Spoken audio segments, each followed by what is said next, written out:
Okay, so think about this. What if every single time life throws you a curveball, Mm, a massive setback, an unexpected failure, or just, well, chaos? right.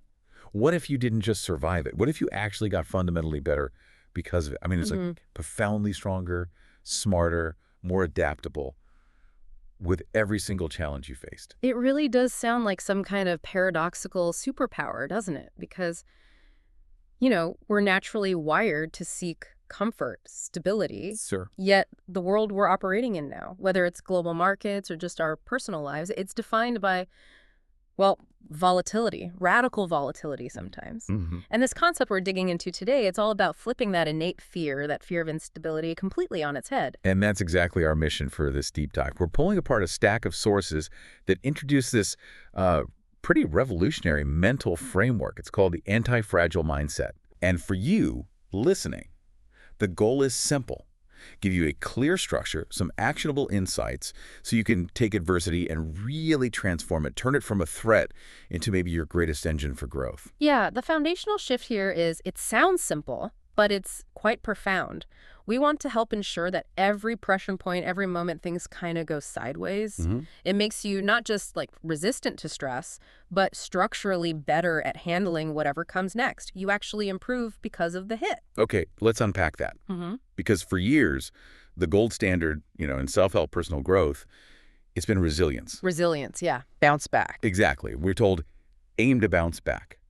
But our sources are arguing that just getting back to where you were, the status quo, it's not enough anymore, Mm. especially with the speed of change we're all facing. So if bouncing back is the goal, why isn't resilience cutting it?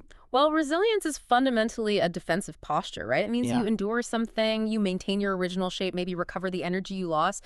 But think about it. If the system, whether that's your career, your finances, even your relationships, if it's constantly under pressure, just enduring means you're always playing defense. Right.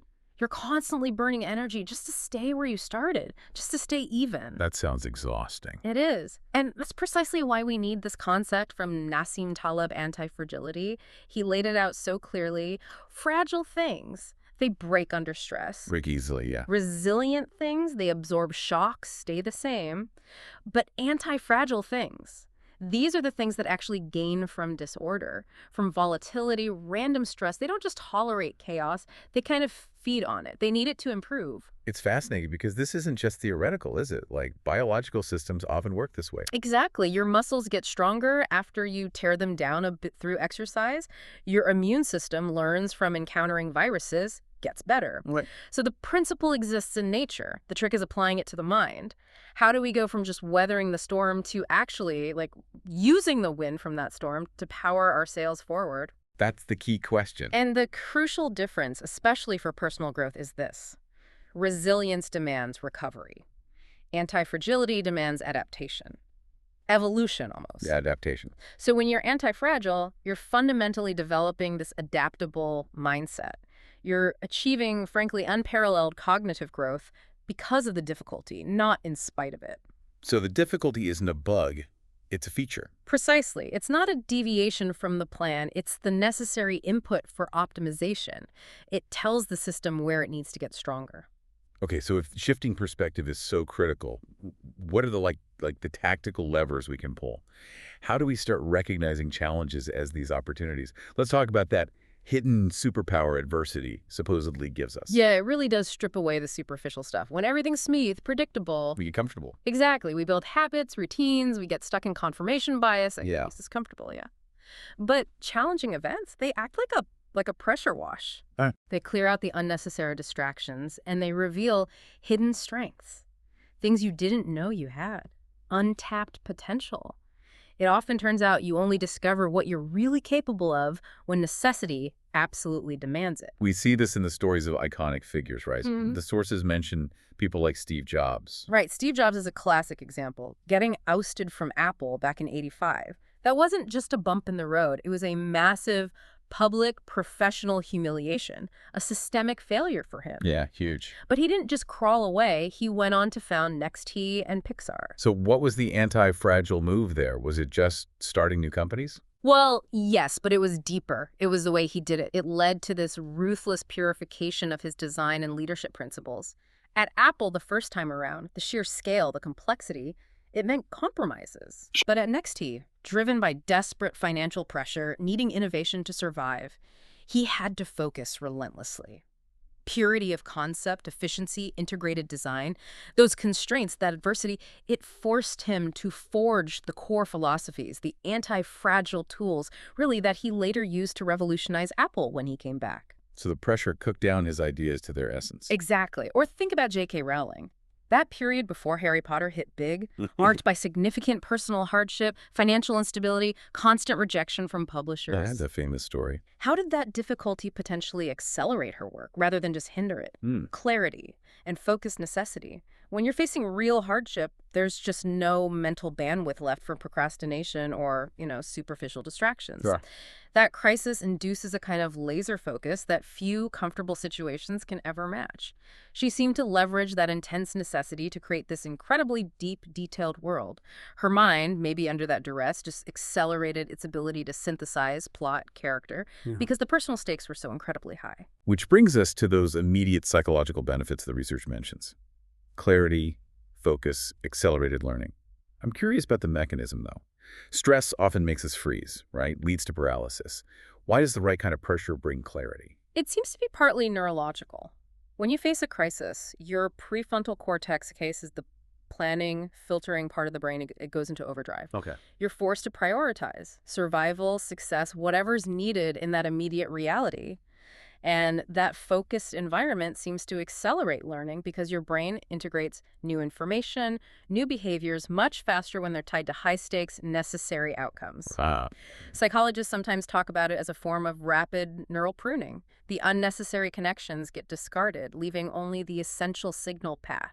You don't just learn a lesson intellectually, you integrate it faster, deeper, it becomes part of you. Okay, that makes a lot of sense. Right. We get what anti-fragility is, why pressure can be useful input. Now, how do we actually start cultivating this? Shifting the inertia. This is where we get practical, right? Yeah. Exactly. Let's move into how to build this mindset. We've got 3 pretty powerful, actionable exercises from the sources. All right, let's hear them. First up is the pre-mortem. It's a really high-leverage planning technique. Basically, you anticipate and prepare for potential failures before they even happen. Okay, I like that it sounds grounded, like in risk management, not just wishful thinking. So instead of the usual post-mortem where you figure out what went wrong after the fact, Right. you jump ahead mentally. You imagine, say, 6 months from now, your project has completely failed, totally bombed, then you work backward from there. Precisely. You ask yourself, why did this imaginary failure happen? What specific factors led to this disaster? The pre-mortem forces your team to expose hidden weaknesses, especially the ones you're maybe emotionally invested in ignoring. And by doing that up front, you can mitigate risks while you still have the resources, the time, the psychological distance to actually adjust course. It's a powerful way to combat confirmation bias, too, that tendency to only look for evidence that supports your plan. Here, you're forced to argue against yourself. Does this work for bigger, more personal things, too? Like, how do you pre-mortem a major life change, like a career pivot? You apply the same principle to the system. Okay, let's imagine this career pivot totally fails in 6 months. Why? Analyze the structural reasons. Was it the lack of a financial safety net? Was I relying on just one skill I hadn't really tested in the market? Yeah, I see. This simulation of disorder, but in a safe, controlled environment, it inherently builds anti-fragility into your planning. Okay, pre-mortem. Got it. What's the second exercise? The second one our sources highlight is stress inoculation. That sounds potentially risky. Stress inoculation. Yeah. What's the line between a manageable challenge and just, creating unnecessary anxiety or burnout?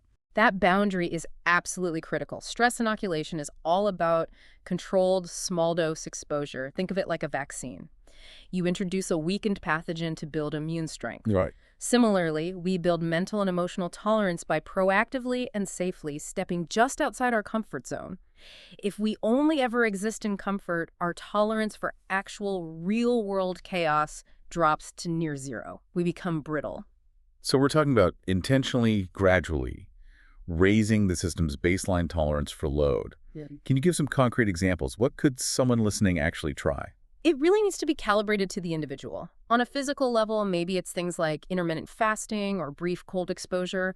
These are controlled hormetic stressors that force your body to adapt, manage mild discomfort Okay. professionally. Maybe it's volunteering for that slightly more complex problem on the team, the one everyone else avoids, or purposely taking on a small side project in an area you know almost nothing about.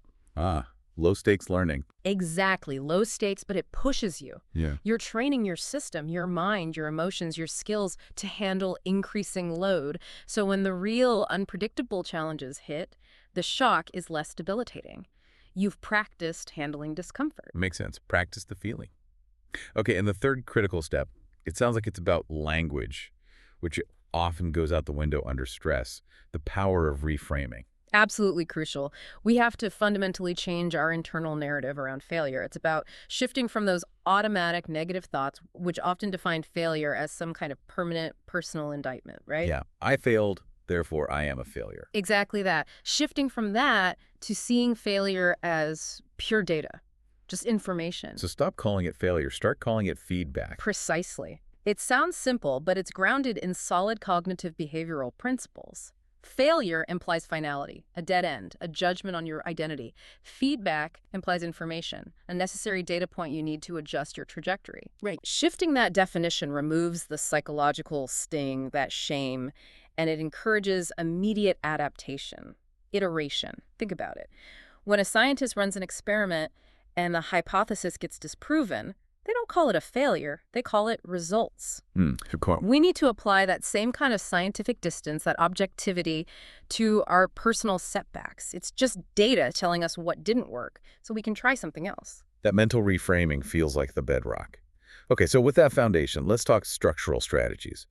The anti-fragile toolkit, as our sources put it. These are ways to design our lives, our careers, our systems to be structurally less vulnerable to those single points of failure. Right, and the first strategy is really key for managing systemic risk, embracing optionality. Optionality. Okay, what does that mean in practice? It means deliberately creating multiple pathways for success. It means minimizing your reliance on any single outcome or a single client or just one single set of highly specialized skills that could become obsolete. So if you've only got one road and a landslide blocks it, you're stuck, fragile. Exactly. You're instantly stranded. Optionality means having several potential doors open, or maybe running a few low-risk, high-potential experiments simultaneously. Diversification. Kind of like personal diversification, yeah. No. It's about not pouring all your energy, all your resources into one highly specific, potentially vulnerable plan. Instead, keep your options diverse, flexible, be ready to pivot as conditions inevitably change. It's like hedging your personal bets against an unpredictable future. Okay, that makes sense. Have options. And this connects directly to the second strategy, building robust support systems. Anti-fragility isn't a solo mission. It's not about being the lone stoic hero. Right. When complexity and volatility ramp up, you need a distributed defense network. Ooh, I like that framing. A distributed defense network. So not just one fallback, but multiple sources of support. Exactly. When uncertainty hits hard, you need a solid foundation to fall back on, one that offers diverse perspectives, different kinds of help. A strong support network could be professional mentors, could be close friends, family, community. It provides that essential buffer. That buffer allows you to take necessary risks, the kind you need for growth, because you know the downside is structurally contained somehow. It provides the psychological safety you need to experiment and maybe occasionally stumble. Safety to fail, or rather safety to get feedback. Precisely. And that brings us to the third strategy, which is really the engine driving this whole anti-fragile system. Continual learning and adaptation. Always learning. Perpetual motion almost. Because the environment is always changing, the anti-fragile mind has to be too. It means actively staying curious, being open to new information, especially the information that makes you uncomfortable, the stuff that challenges your core beliefs. Because that's where the growth edges are, right? That's exactly where they are. If you stop learning, you stop sensing the shifts in the environment. If you stop adapting, you become brittle, fragile. You essentially build obsolescence into your own structure when the world inevitably shifts around you. So this toolkit optionality, robust support, and continual learning. It's about making sure you're structurally ready, not just mentally ready, to thrive on volatility. That's the goal. Yeah. And that's the long-term payoff. When you really start to adopt this mindset, you don't just, reduce stress, you actually experience this dramatic increase in confidence. Right. Because you're no longer feeling uncertainty quite so much. You're anticipating it, maybe even looking for ways to use it as fuel. It fosters genuine innovation, because innovation often comes from solving unexpected problems. And crucially, many people find a deeper sense of purpose. How so? Because you start seeing challenges not just as roadblocks to endure, but as meaningful steps toward growth, as opportunities to get stronger, smarter. We've talked mostly about personal application, but this framework really applies everywhere, doesn't it? Absolutely. Think about your career. Diversifying your skill portfolio so one tech shift doesn't make you obsolete. That's optionality. Right. Or in relationships. Oh. Fostering open communication so you can handle the inevitable disagreements without the core bond breaking. Exactly. That disagreement, handled constructively, becomes the stress input that actually strengthens the connection over time. It builds trust, resilience, or maybe even anti-fragility in the relationship itself. Finances, too, diversifying investments, having an emergency fund. It's all related. So if we pull back and look at the bigger picture, Yeah. in a world that just seems to be getting faster, more interconnected, more unpredictable, Yeah. this ability to gain from disorder, to thrive on chaos, it might just be the most essential skill for navigating the future, wouldn't you say? I think that's a very strong possibility. It's moving beyond mere survival. Absolutely. So maybe our final thought for you, the listener, is this. Anti-fragility isn't like a switch you just flip. It's a muscle. You have to build it. Right. Start small. Exactly. Start small. Experiment. Maybe try one of those practical exercises this week. Run a pre-mortem on your next big decision, perhaps. Good idea. Embrace that ongoing journey of growth that adversity, believe it or not, provides. Because maybe the best way to prepare for an uncertain future is simply to make sure that the pressure you face today makes you fundamentally stronger for tomorrow.